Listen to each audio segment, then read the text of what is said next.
بسم اللہ الرحمن الرحیم۔ السلام علیکم۔ سعودی عرب میں کئی دہائیوں پرانے کفالت کے احتسالی نظام کا خاتمہ ہو چکا ہے۔ اس نظام کی جگہ نئے قانون محنت نے لی ہے، جس میں کارکنان کو بہت زیادہ حقوق حاصل ہیں اور انہیں آجروں کے احتسال سے بچانے کے لیے مؤثر قانون تیار کیے گئے ہیں۔ سعودی عرب کے معروف قانون دان عبید العیافی نے بتایا ہے کہ سعودی قانون محنت کے تحت کسی کارکن سے بے جا ڈیوٹی لینا غیر قانونی اقدام ہے، جس کے مرتکب آجروں پر 15,000 ریال تک کا جرمانہ عائد ہوگا۔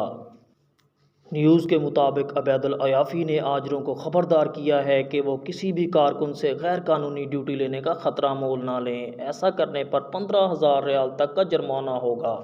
العیافی نے مزید کہا ہے کہ سعودی قانون محنت کے تمام آجروں اور ان کے مقرر کردہ عہدیداروں پر یہ پابندی عائد کر رکھی ہے کہ وہ کسی بھی کارکن سے بے جا ڈیوٹی نہ لیں۔ ہر کارکن کے ساتھ احترام کا معاملہ کریں، ایسی کوئی بات یا ایسی کوئی حرکت نہ کریں جس سے کارکن کا وقار متاثر ہو یا اس کے مذہبی جذبات مجروح ہوں۔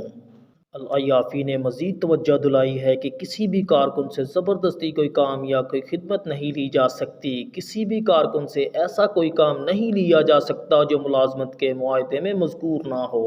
آجر یا اس کے مقرر کردہ عہدیدار یا مینیجر کی ذمہ داری ہے کہ وہ کارکن کے ساتھ شایان شان معاملہ کرے۔ آجر یا اس کے خاندان کے کسی فرد یا مینیجر کو اس بات کا کوئی حق نہیں کہ وہ کارکن کے ساتھ تشدد آمیز سلوک کرے یا خلاف تہذیب انداز سے پیش آئے۔ قانون محنت کی دفعہ 81 میں ہے کہ اگر آجر نے معاہدہ ملازمت میں مذکورہ ذمہ داریوں کی آجر کی جانب سے خلاف ورزی پر بغیر اطلاع دیے ڈیوٹی ترک کر دی تو اسے اس کے تمام حقوق ملیں گے۔